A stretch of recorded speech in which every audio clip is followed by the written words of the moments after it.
Oke, pernah nggak sih Anda ikutan sebuah program atau proyek, terus pas dievaluasi rasanya kok udah telat banget? Nah, hari ini kita bakal ngebahas sebuah kerangka kerja yang bisa ngubah total cara kita mandang evaluasi. Dari yang tadinya cuma menghakimi, jadi sebuah proses buat jadi lebih baik, terus-menerus. Yuk kita bedah bareng-bareng model CIPP. Coba deh bayangin, Anda udah kerja keras berbulan-bulan buat sebuah proyek. Pas hari terakhir, baru ada yang datang dan bilang, ini semua nggak berhasil. Nyesek kan? Rasanya udah terlambat banget buat ngapa-ngapain. Nah, pertanyaan ini nunjukin kelemahan utama dari banyak evaluasi model lama. Kita seringnya nunggu semua selesai baru menilai, padahal di titik itu ya udah, nggak ada lagi yang bisa diperbaiki. Nah, ini dia nih inti masalahnya. Kita tuh sering banget nganggep evaluasi itu kayak rapor atau nilai ujian akhir. Fokusnya cuma di hasil, padahal proses buat nyampe ke hasil itu yang justru paling penting buat dipelajarin. Betul banget, pendekatan kayak gini tuh namanya evaluasi berorientasi pembuktian atau proof-oriented evaluation.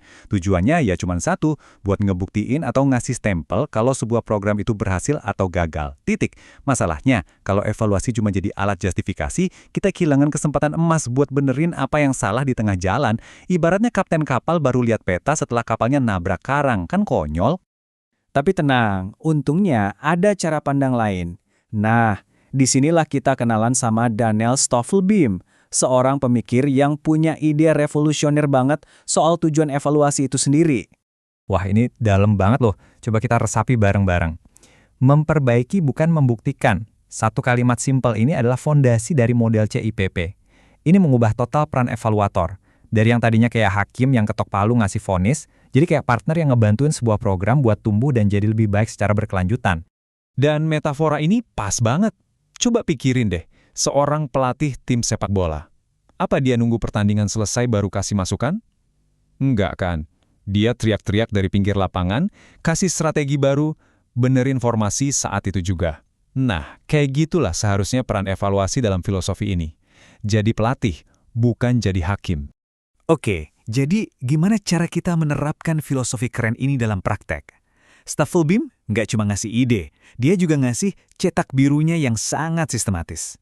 Namanya model CIPP. CIPP. Yuk kita bedah satu persatu komponennya. Pertama, C, artinya konteks atau konteks. Ini pondasinya ya. Sebelum kita ngapa-ngapain, kita harus nanya dulu, kenapa sih kita harus ngerjain ini? Masalah apa yang mau kita beresin? Apa yang dibutuhin orang-orang di luar sana?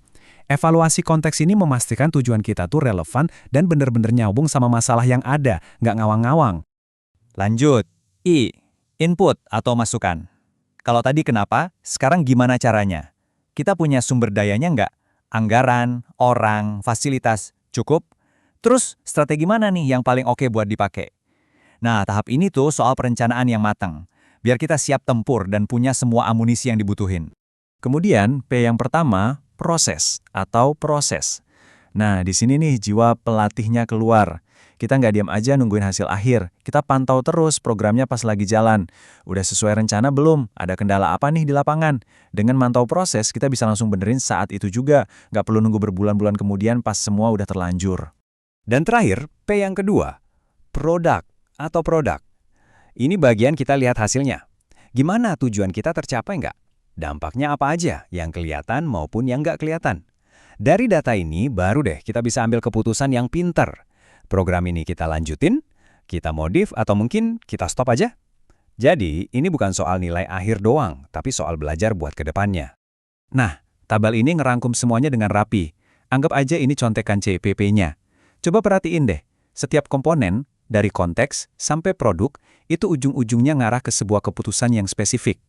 Kelihatan kan alurnya? Semuanya jadi satu siklus perbaikan yang jelas, logis, dan terus berputar. Oke, teorinya sih keren ya, tapi di dunia nyata gimana? Nah, salah satu kehebatan CIP itu, dia fleksibel banget, apalagi kalau kita ngomongin dunia pendidikan. Model ini bisa dipakai di skala apa aja. Mau skala kecil, mikro? Bisa. Seorang guru bisa pakai ini buat evaluasi cara ngajarinnya di satu kelas. Mau skala menengah, meso? Bisa juga. Kepala sekolah bisa pakai buat evaluasi program pelatihan guru di sekolahnya. Bahkan sampai skala gede, makro. Pemerintah bisa pakai ini buat analisis kebijakan pendidikan nasional. Fleksibel banget kan? Ya, tentu aja. Nggak ada yang sempurna. Ngerapin model sekomprehensif CICP ini pasti ada tantangannya. Tapi tenang, setiap tantangan pasti ada solusinya. Beberapa rintangan yang umum tuh misalnya, banyak yang belum paham soal evaluasi, ya udah kasih pelatihan. Butuh waktu dan sumber daya yang nggak sedikit. Manfaatin teknologi dong, biar prosesnya lebih cepat dan efisien. Terus, gimana biar hasilnya nggak subjektif? Kuncinya kolaborasi. Ajak orang dari dalam dan dari luar buat evaluasi bareng. Jadi, ya tantangannya ada, tapi bukan berarti nggak bisa diatasi.